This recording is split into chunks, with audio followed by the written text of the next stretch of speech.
ശ്രീമദ് ഭാഗവതത്തിലെ 1-ാം സ്കന്ധത്തിൻ്റെ ഉള്ളടക്കമാണ് നാരായണീയം 1 മുതൽ 3 വരെയുള്ള ദശകങ്ങളിൽ ഉൾപ്പെട്ടിരിക്കുന്നത്. ശ്രീമദ് ഭാഗവതത്തിൻ്റെ 2-ാമത്തെ സ്കന്ധം നാരായണീയത്തിലെ 4 മുതൽ 7 വരെയുള്ള ദശകങ്ങളിലാണ് ഉൾപ്പെട്ടിരിക്കുന്നത്. ഓം ഗുരുഭ്യോ നമഃ. ഓം ഗം ഗണപതയേ നമഃ. ഓം സംസരസ്വത്യേ നമഃ. ഓം നമോ ഭഗവതേ വാസുദേവായ. പീതാംബരംഗരവിരാജിതശംഖചക്രകൗമോദഗീ സരസിജം കരുണാസമുദ്രം രാധാസഹായമതിസുന്ദരമന്ദഹാസം വാതാലയേശമനിശം ഹൃദി ഭാവയാമി. നാരായണീയം ദശകം 4. അഷ്ടാംഗയോഗവും തൽസിദ്ധിപ്രകാരവും. കല്യതാം മമ ഗുരുഷദാവതീം കല്യതേ ഭവദുപാസനം യയാ സ്പഷ്ടമഷ്ടവിധയോഗചര്യയാ പുഷ്ടയാശു തവ തുഷ്ടിമാപ്നുയാം.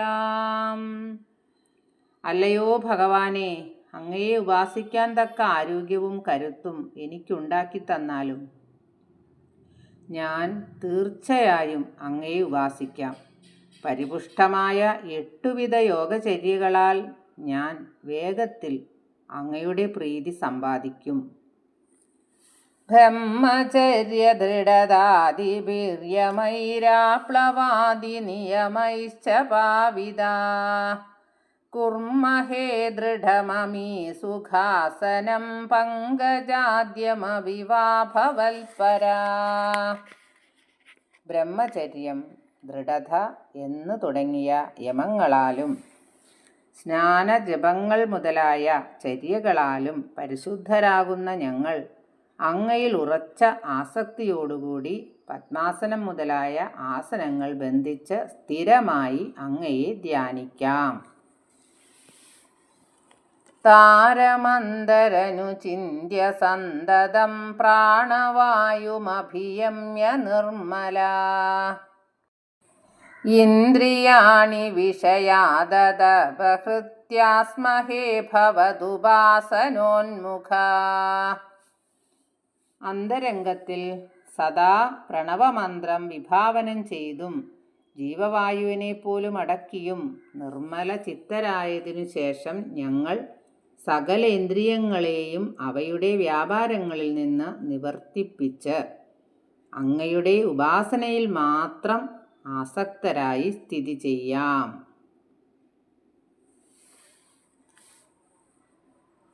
അസ്ഫുടേവ ഭുഷിതേ പ്രയജ്ഞതോദ്ധാരയേമ ധിഷണാം മുഹുർമുഹു തേന ഭക്തിരസമന്തരാർദ്രതാമുദ്വഹേമ ഭവദംഘ്രിചിന്തകാ. അസ്പഷ്ടമായ അങ്ങയുടെ സ്വരൂപത്തിൽ നിരന്തരം ബുദ്ധിയെ വ്യാപരിപ്പിക്കാൻ ഞങ്ങളെ ശക്തരാക്കണം. അങ്ങയുടെ പാദങ്ങൾ മാത്രം ചിന്തിക്കുന്ന ഞങ്ങൾക്ക് തന്മൂലം ഭക്തിരസവും ഹൃദയാർദ്രതയും കരഗതമാകുന്നതാണ്. വിസ്ഫുടാവയവഭേദസുന്ദരം ത്വദ്വപുസ്സു ചിരശീലനാവശാത് അശ്രമം മനസി ചിന്തയാമഹേ ധ്യാനയോഗനിരതാസ്ത്വദാശ്രയാ. ഏകാശ്രയം അങ്ങായിട്ടുള്ളവരും ധ്യാനയോഗത്തിൽ മുഴുകിയവരുമായ ഞങ്ങൾ വ്യക്തമായ അംഗവിഭാഗങ്ങളോടെ സുന്ദരമായി കാണപ്പെടുന്ന അങ്ങയുടെ സ്വരൂപത്തെ ചിരകാല പരിശീലനത്താൽ അനായാസം ഹൃദയത്തിൽ വഹിക്കാം. ധ്യായതാം സകളമൂർത്തിമീദൃശേന്മുന്മിഷൻ മധുരദാഹൃദാത്മനാം സാന്ദ്രമോദരസരൂപമാന്തരം ബ്രഹ്മരൂപമയി തേവ ഭാസതേ. ഇപ്രകാരം എല്ലാ കലകളും നിറഞ്ഞ അങ്ങയുടെ സ്വരൂപത്തെ ധ്യാനിക്കുകയും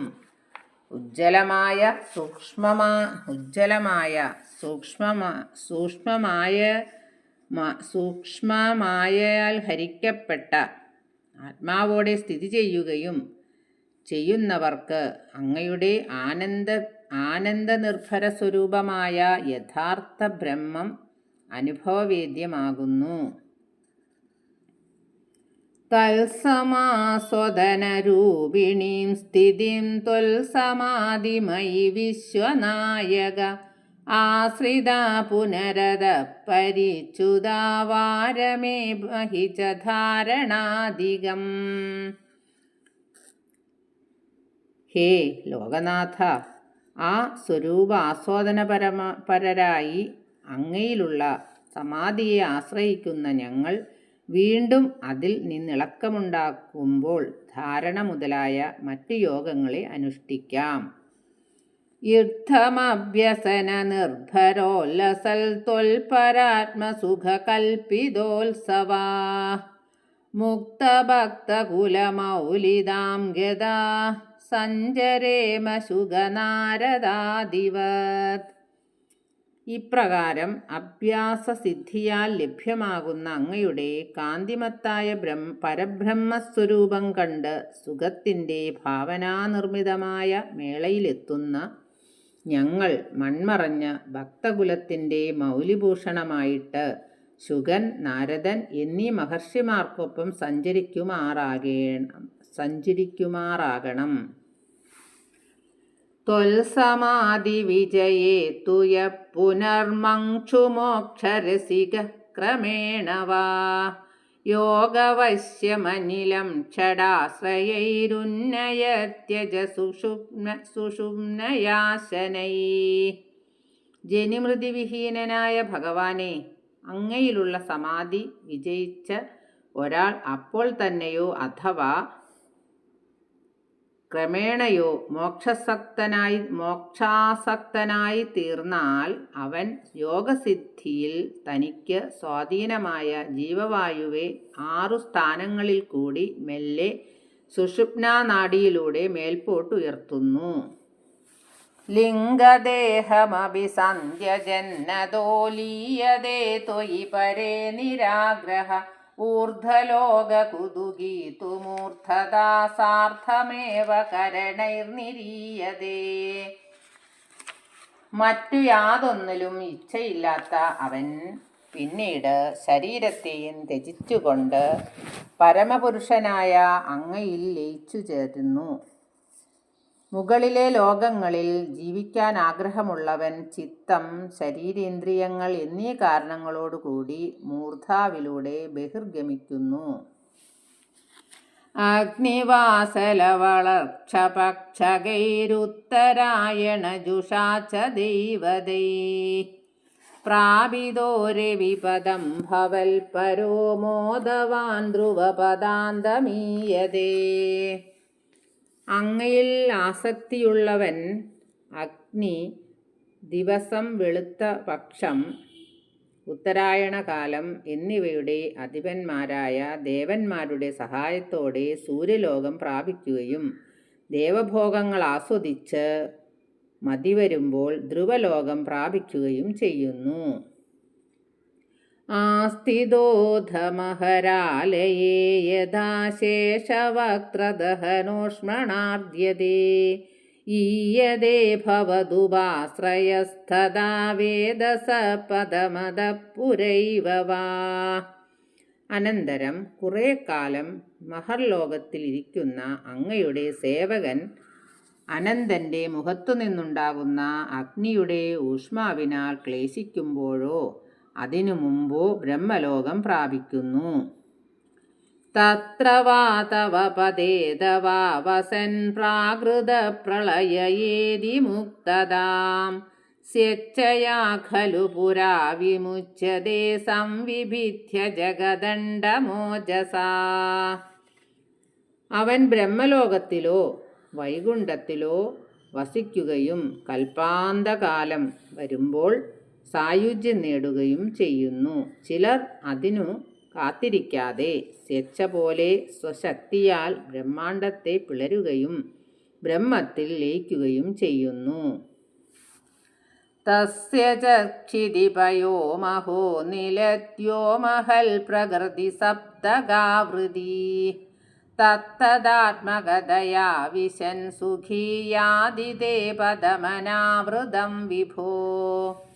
ഹേ വിഭോ, ഭൂമി, ജലം, തേജസ്, വായു, ആകാശം, മഹത്തത്വം, മൂലപ്രകൃതി എന്നിങ്ങനെ ബ്രഹ്മാണ്ഡത്തിൻ്റെ 7 ആവരണങ്ങളിലും അതാതിൻ്റെ രൂപത്തിൽ പ്രവേശിക്കുന്ന അവൻ സർവസുഖത്തോടും കൂടി ആവരണമില്ലാത്ത അങ്ങയുടെ പദം പ്രാപിക്കുന്നു. ആർച്ചിരാദിഗതിമീദൃശിം വ്രജൻ വിച്ഛുതിം ന ഭജതേ ജഗൽപദേ സച്ചിദാത്മക ഭവദ്ഗുണോദയാനുച്ചരന്ത അനിലേശ പാഹി മാം. അല്ലയോ ലോകനാഥ, ഇപ്രകാരം അർച്ചിരാദികളിലൂടെ സായുജ്യപ്രാപ്തി നേടുന്നവൻ വീണ്ടും കഴിഞ്ഞ ജന്മത്തിൻ്റെ പുനരാവർത്തി അനുഭവിക്കുന്നില്ല. അല്ലയോ പരമാനന്ദസ്വരൂപനായ ഗുരുവായൂരപ്പ, അങ്ങയുടെ ഗുണഗണങ്ങളെ ഉച്ചൈസ്തരം പ്രകീർത്തിക്കുന്ന എന്നെ രക്ഷിക്കണേ ഗുരുവായൂരപ്പ. ശ്രീഹരയേ നമഃ. സർവത്ര ഗോവിന്ദനാമ സങ്കീർത്തനം.